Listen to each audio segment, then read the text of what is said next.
자, 대장동 의혹의 핵심 인물로 꼽히는 남욱 변호사는 지난해 10월 18일 미국에서 귀국을 했죠. 이재명 후보가 민주당 대선 후보로 공식 선출되고 8일이 지난 그 시점이었습니다.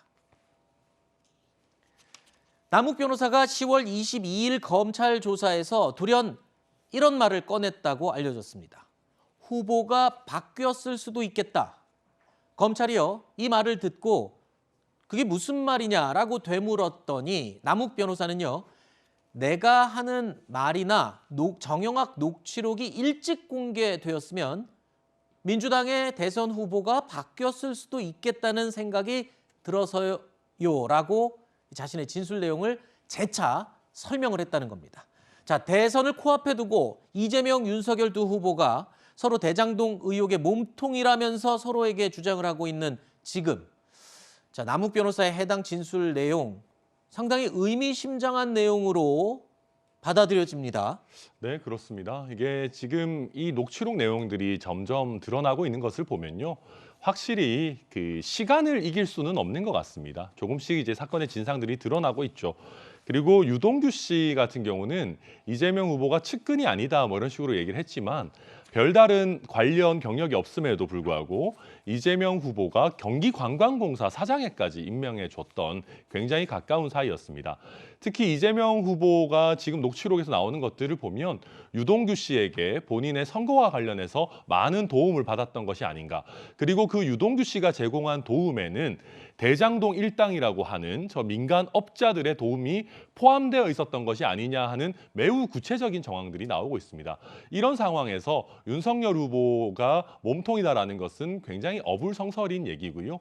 지금 2011년도에 있었던 부산저축은행과 관련한 얘기를 하는데 2011년도에 부산저축은행을 수사했던 당시 윤석열 검사가 과연 2015년 이후에 이 유동규 씨와 이 일당들이 이런 식으로 많은 수익을 내기 위해서 이재명 후보와 이렇게 같이 결탁한 것을 어떻게 미래를 내다볼 수 있었을지 뭐 신기할 따름입니다. 네, 민주당 측에서는 지금 이런 남욱 변호사의 발언이 보도를 통해서 나오는 것 그렇게 달갑지 않을 것 같아요. 일단 달갑지 않겠지만 이게 유의미한 거냐를 짚어볼 필요는 네. 분명히 있을 것 같습니다. 지금 이 해당 녹취록에 뭐 유동규 씨가 어쩌고 저쩌고 했다는 부분은 정확하게는 남욱 변호사가 내가 유동규한테 듣기로 본인이 선거판을 좀 짜와서 우리 한 배를 탔으니까 같이 전략을 좀 짜자고 하더라. 이런 전원 형태이고 실제로 그 발언을 했는지 돈을 줬다는 김만배 씨의 어떤 워딩이나 실제로 돈의 흐름이 있는 것이 아니라 뭐라고 하더라라고 본인이 전달해 들은 내용을 녹취록에 그대로 옮겨 담은 그 정도 수준이라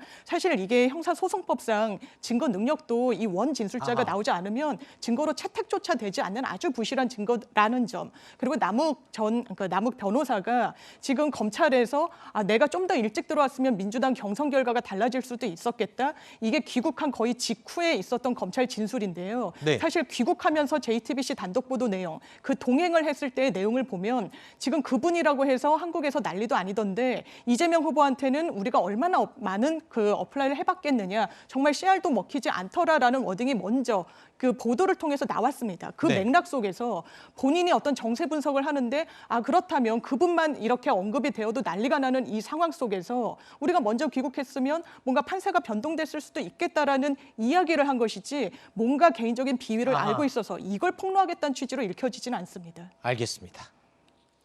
자, 남욱 변호사는 지난해 10월 22일 검찰 조사에서 유동규 전 본부장이 이재명 후보의 최측근인 정진상 부실장을 통해서 이재명 당시 시장과 소통을 한다라는 취지의 진술도 한 것으로 확인이 됐습니다. 남욱 변호사는요, 유동규 전 본부장이 이재명 시장에게 말하고 싶은 내용이 만약에 있다면 진상이 형한테 말해봐야지라고 하는 것을 종종 들었다라고 언급을 했다는 건데요. 자, 지난해 10월 국정감사에서 이재명 후보는 정진상 부실장을 자신의 최측근으로 인정하기도 했습니다. 대장동이라든지 백현동 개발 관련해서 정진상 씨가 계속해서 지사님 밑에 정책실장으로 사인을 했습니다. 이분은 측근이라고 말씀하신 적 있으시죠? 그럼요. 여기서 이분은 예.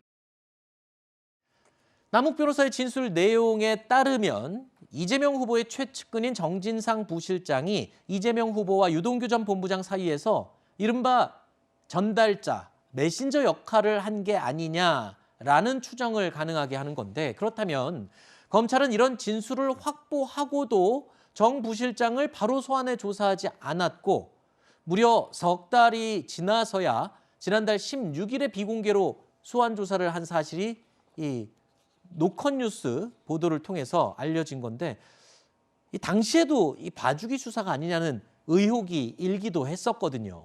아, 이거는 뭐 의혹이 아니라 거의 정말 봐주기가 아니라면 설명할 수 있을까 싶은데요. 지금 유동규 씨가 이런 식으로 이재명 당시 결재권자죠. 결정권자에게 할 얘기가 있다면 진상이 형을 통해서 한다라고 했다라는 매우 구체적인 진술이 나왔다면 지금 이 부분을 계속 팔 수밖에 없는 것이거든요. 정상적인 수사가 이루어진다면은. 그리고 이 설령 이런 진술이 없었다 하더라도 네. 이 정진상이라는 분은 정책실장으로서 이 사건 사업이 어떤 형태로 설계되고 추진되는지를 잘 아는 분입니다. 그렇다면 배임 혐의와 관련해서 수사를 안 할 수가 없는 분인데 네. 이렇게 3개월이 지나서야 이런 구체적인 진술이 있고 나서도 너무 오랜 시간이 지나서 불렀다는 것은 정상적인 수사라면 납득하기 어려운 부분이 참 네. 많습니다.